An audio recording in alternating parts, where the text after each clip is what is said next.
Good morning, art friends, and anybody else who wants to join us.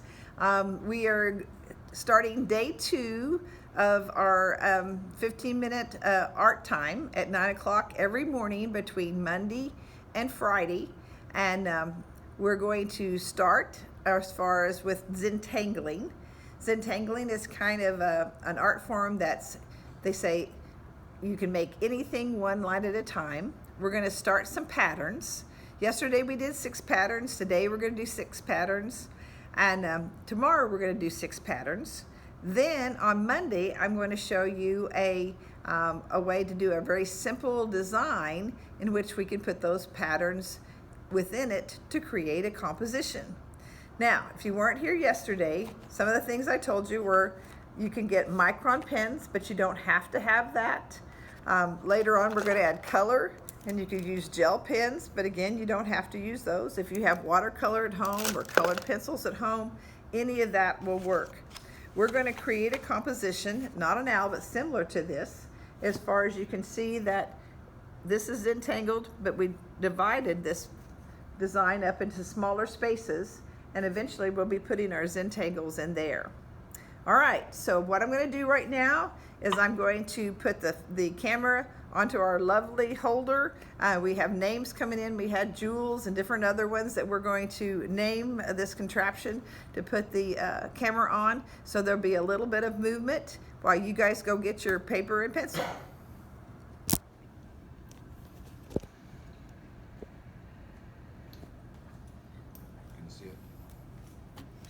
All right, here we go. Our first one today is called a filler, and it's called Twisted Ribbons.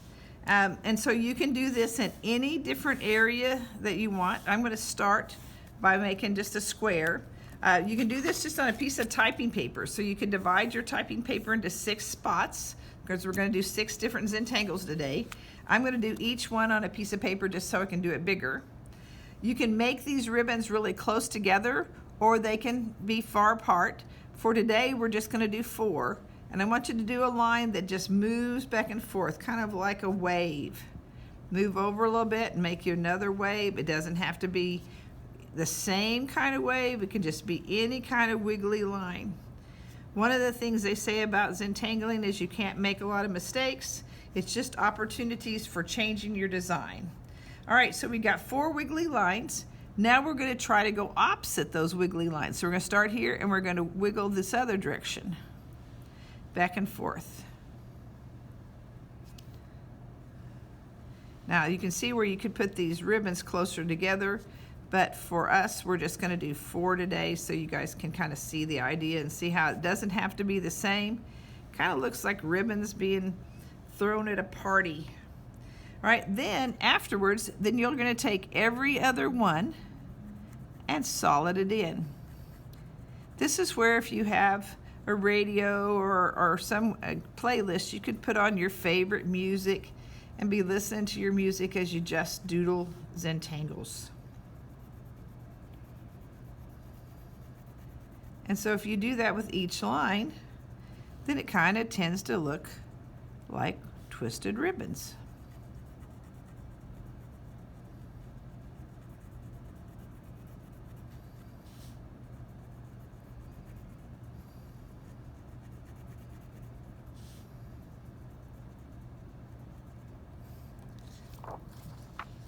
There's the page out of the book.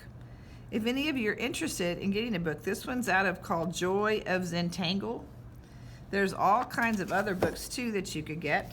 You know, there's the Zen Doodle, like tons of tangles. You've got Tangled Garden that you can get. Pretty much anywhere you go, there's different ones. Another really fun one is called One Tangle a Day. All right, our next one is called Nipa, N-I-P-A. And it can be in any shape, like as far as you can just, any shape that you have as far as in your design. Doesn't have to be necessarily square, it can be any shape. And you're going to start off by making different size circles. Just all different size circles, big circles, little circles, all different size circles. These circles could have an adaptation as far as you can make like swirls within the circles. You can make circles within circles. You could make dots within circles. You could decorate them however you wanted, but then you make a similar background, similar to what we did before, in that we're just going to do wiggly lines. So most of the Zentangles are fairly simple. They're just simple things that are repeated over and over and over again. And so you tie all these circles together by having a unifying background. And you just go all the way down, but you stop whenever you come to the circles. So the circles look like they're behind, or on front, excuse me, I said the wrong one.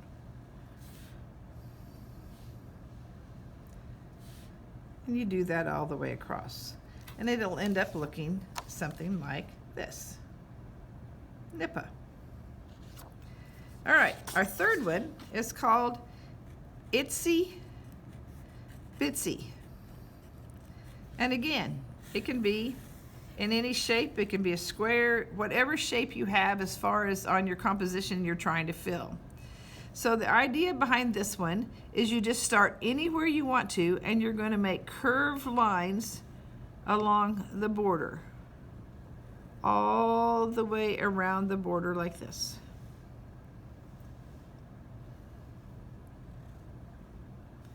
Now when you come to the last, if you have a big one, you just make a big swoop so that it connects at the same place.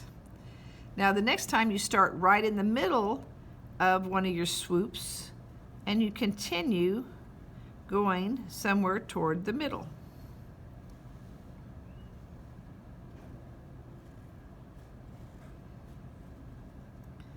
And the same thing, it just keeps getting smaller and smaller.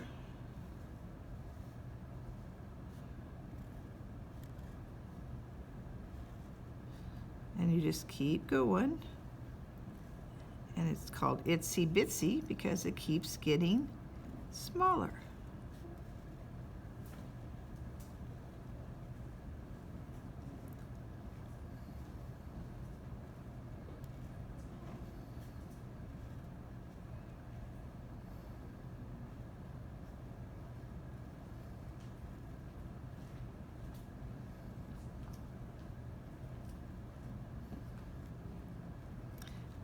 To where you can't hardly even see it.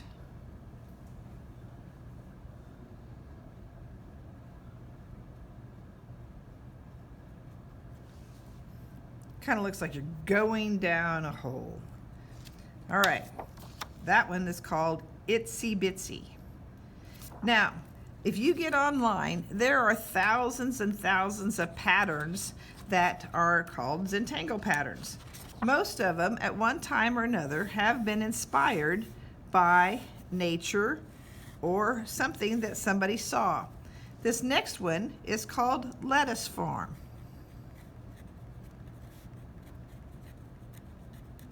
All right, and so we're going to start by making some rows of lettuce. We're going to just make some curves like this.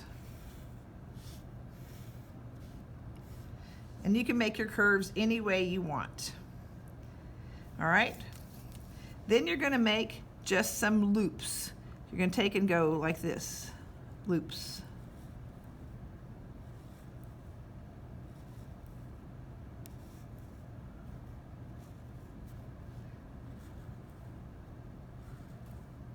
Just start on the line, make a curve, and then come back. It doesn't have to be any certain way. Start on the line, make a curve, and come back.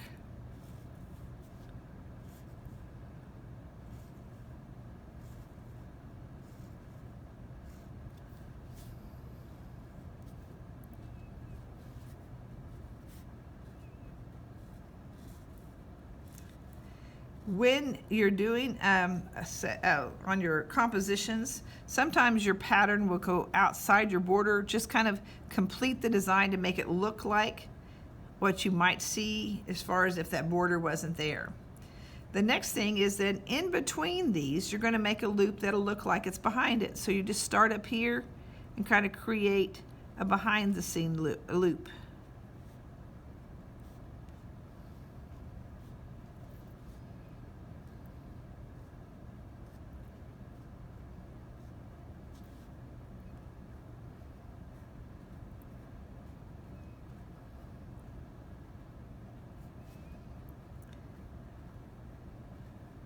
Now, you could leave it that way, or you can every other one solid it in.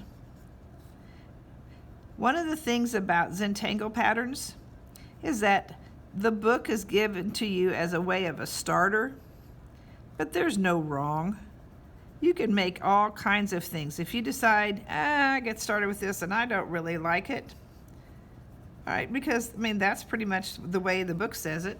You can take this line and you can make it thicker. You could solid that line in. You could put another solid line down here. You could put circles in here if you wanted to. You could adapt this any way you wanted because it's your design, and begin just to continue to add different designs to it until it gets so full that you say, oops, I'm done. So this one is called Lettuce Farm. All right, coming up to the next one here. We got Buttercup.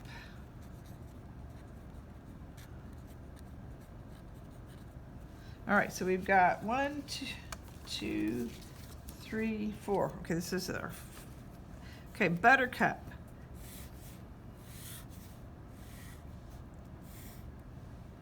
All right, is everybody still with me? All right, Buttercup is going to start with squares, and you're just going to make like, you're going to take this and divide it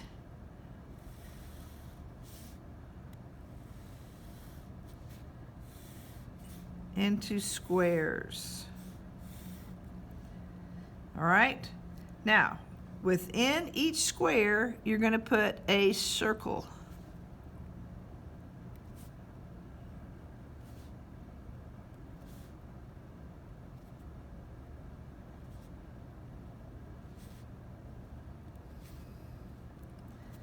All right, now from that circle you're going to take and you're going to start at the circle and you're going to go up and kind of curve it around and back out to the edge of your square, kind of curve it back. We're making some petals out. It doesn't have to be exactly.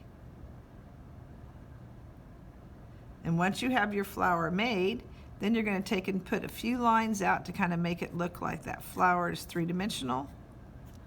And you're going to fill in the rest of the border with black.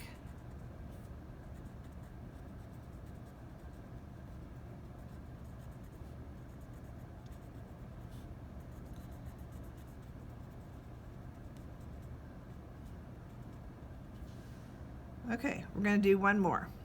All right, so start from the circle out. You can make it be curved like this, so you can do it different ways if you want to. So instead of round in the top, I'm going to make this one curved to the point.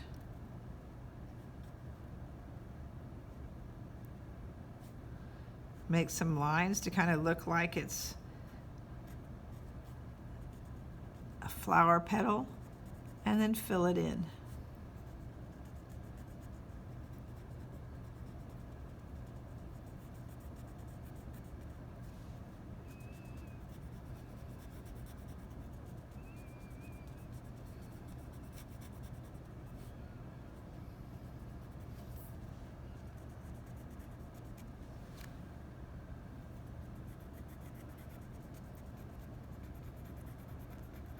And you would continue to do that, and you would have a whole group of flower petals called Buttercup.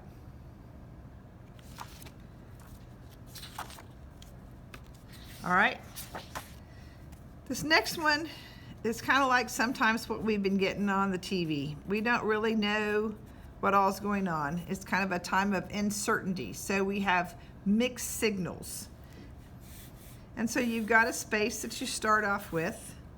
And this is kind of like, you could call it static if you want to, or mixed signals. And that I want you just to start off at the top of your shape and make some zigzaggy lines. And it doesn't have to be anything exactly. Just make a zigzaggy line. Then you get to start and you just try to mimic that. You come along and you go next to it and try to mimic that same line. And it doesn't have to be exactly. Nothing about Zentangling has to be exactly.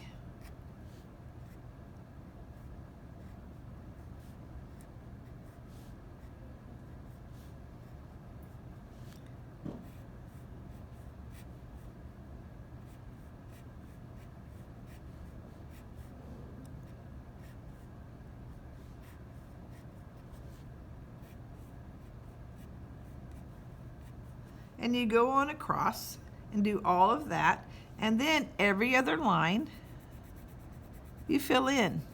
Now, those of you that have had my art classes, you know the word for this. When you have darks and lights right next to each other, I want you to say it at home, and then I'm going to tell you if you're right. Okay, the word is contrast. So when you add contrast, really bold contrast between the black and the white, it just makes things stand out a whole lot more. All right, I think that's 6. We've got Buttercup, Lettuce Farm, Itsy Bitsy, Nipa, Twisted Thing, and Mixed Signals. So we're going to end this. I'm going to go back and just talk to you for a minute. And Rich is going to tell me whether you can see me or not. I just want to tell you guys how much I really, really miss you, love you all. You're my extended family, and hopefully you'll join me Monday through Friday at 9 o'clock, and we will make some art together. Have a good day, and remember to wash your hands.